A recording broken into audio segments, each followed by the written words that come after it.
नमस्ते, स्वागत है आपका।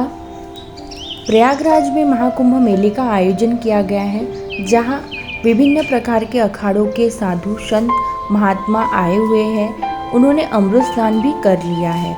अमृत स्नान पहला हो चुका है, जिसमें महिला नागा साधु ने भी जमकर शिरकत की है। अक्सर लोगों के मन में एक जिज्ञासा अक्सर सामने आती है कि जब महिला नागा साधु पीरियड्स में होती हैं तो वे कुंभ में स्नान कैसे करती हैं और इसके लिए क्या नियम होते हैं। आइए जानते हैं महिला नागा साधुओं के पीरियड्स के दौरान महाकुंभ में स्नान करने के नियम।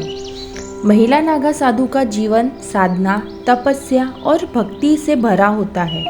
महाकुंभ जैसे धार्मिक महासंघों में इनकी उपस्थिति एक प्रमुख आकर्षण का कारण बनती है।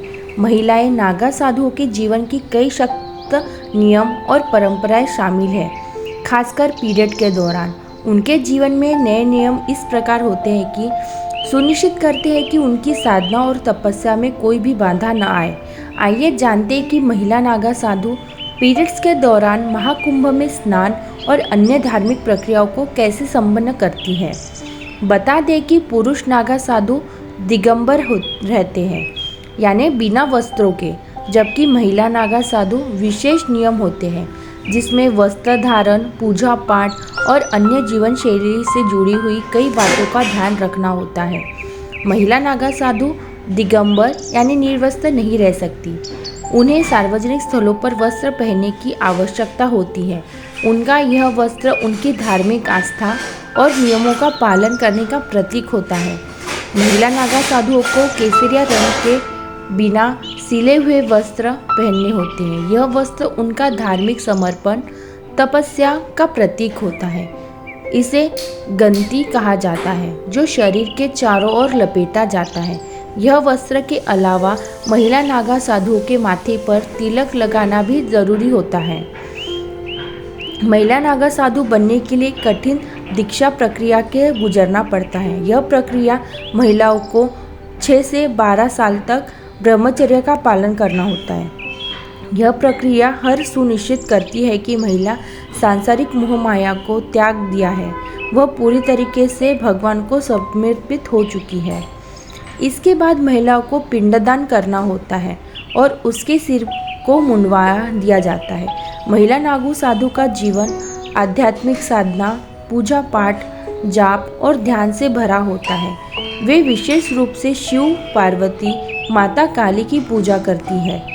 महिला नागा साधुओं के लिए पीरियड्स के दौरान कुछ विशेष नियम होते हैं। जब कोई महिला नागा साधु माहवारी में होती है तो वह पूजा और भगवान को छूने से बचती है। इस दौरान वे राख शरीर पर लपेटे रहती है और गंगा या संगम में स्नान नहीं करती। इसके बजाय वे अपने शिविर में जल स्नान करती है।